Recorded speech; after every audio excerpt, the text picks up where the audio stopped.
I remember vividly, I have walked into rooms with my long hair flowing with grace and aura. As a globetrotter with a mission, I stood tall on the world stages, representing my country, India, voicing the voiceless, advocating the sustainability, equality, inclusion, and dignity beyond stigma.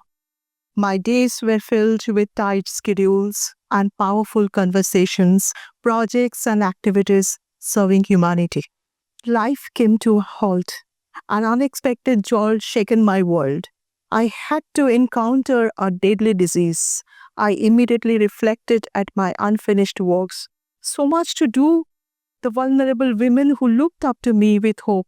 The prison inmates who stitched their dreams with mine. The acid survivors, the abused, the voiceless. What will happen to my unfinished work of my foundation? My story isn't just mine. It belongs to every person facing a storm they never expected. It was an ordinary day when the life suddenly flipped. I was diagnosed with stage 3 cancer, a rare, fast-spreading variant. The term cancer is terrifying, and that wasn't enough. My husband was critically ill at the same time. Two of us are fighting side by side for life.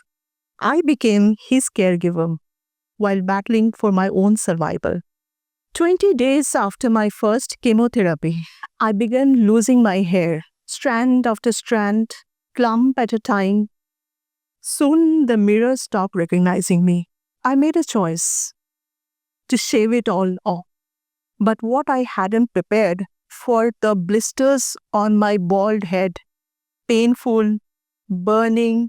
For months I couldn't rest my head on a pillow. So I sat, night after night, exhausted but upright. Fancy's curves, headgears, wigs, they all became part of my armor.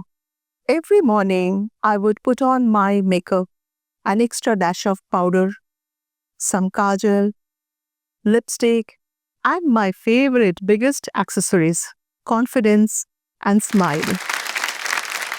Long series of radiation burnt my skin. My bone marrow dried up. My nails fell off. My toenails grown under the skin left me bruised. I bled at every step for over a year.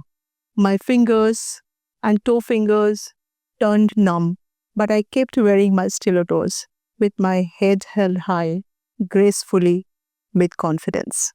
There are moments in life when you don't get to choose your battles, but you get to choose how you handle yourself and show up yourself. I remember telling my doctors before surgery, the way I'm taken into the OT with my head covered, that's how I should come out. I wanted dignity, not sympathy.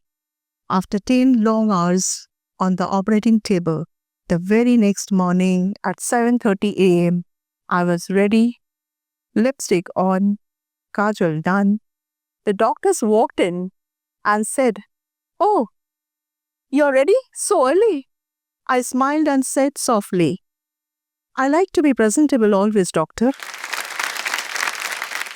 I chose to show up with courage. I stand before you today, not as a survivor, but as a warrior.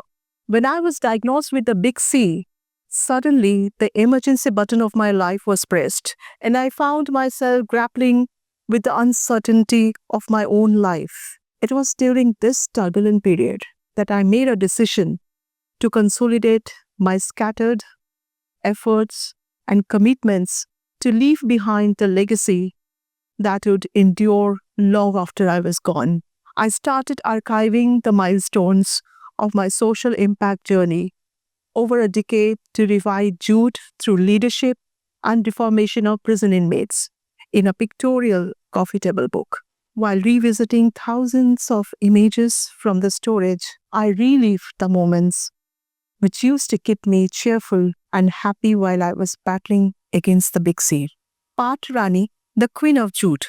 My coffee table book is a healing tonic named after my successful pilot project, part running. The spectacular tram with a crown, decorated with jute artifacts, the upholstery, the shears, floor cover with a store on wheel.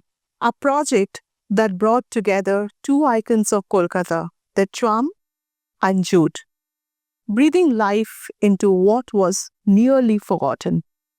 I had a choice, to shatter or to shine.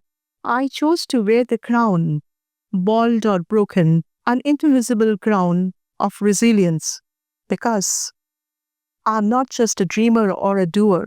I am a woman who is determined to redefine her pain into purpose. There were days I would finish my chemotherapy, drained, nauseous, and hurting, and then rush to another hospital to sit by my husband's side through long hours of dialysis and work online. I couldn't think about my exertion because his survival depended on my strength. I began going to my husband's office because there were people whose livelihoods depended on us. They trusted us to lead, to provide, to care.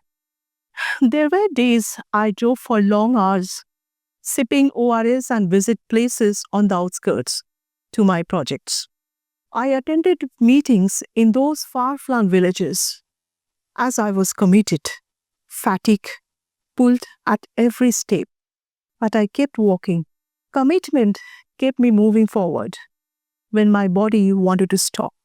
I did slow down, but I never paused. I'm driven by purpose, prayers, blessings, love. I continue to work to revive jute, transforming it into innovative products. I walk the ramp at the prestigious Calcutta Club to promote jute bags, my heritage collection, and my calendars. My work with prisoners, their reformation through skill, and positive engagement through wellness programs all continued. I did not hide from formal events and gatherings with my head wrapped in elegant scarves or headgear. I stood at international forums representing my country, India, among ambassadors and high-level dignitaries from around the world. I wore my finest suits paired with beautiful headgear and carried myself with dignity. My face was pale and dry, my eyes ringed with fatigue, but I stood tall. I focused on my message and the reason I was there. Each time I stood at those forums, I emerged stronger and more confident than I thought possible. I wasn't just healing, I was evolving. Like past several years, I stood giving away eco-friendly bags to promote sustainability to thousands of pilgrims and devotees at Ganga Sagar, the second largest human congregation after the Kumbh. I challenged my inner strength and went ahead against tremendous weakness and accomplished my project. I want to leave you with this. We don't get to choose the storms that come our way, but we do get to choose how we walk through them. Keep going.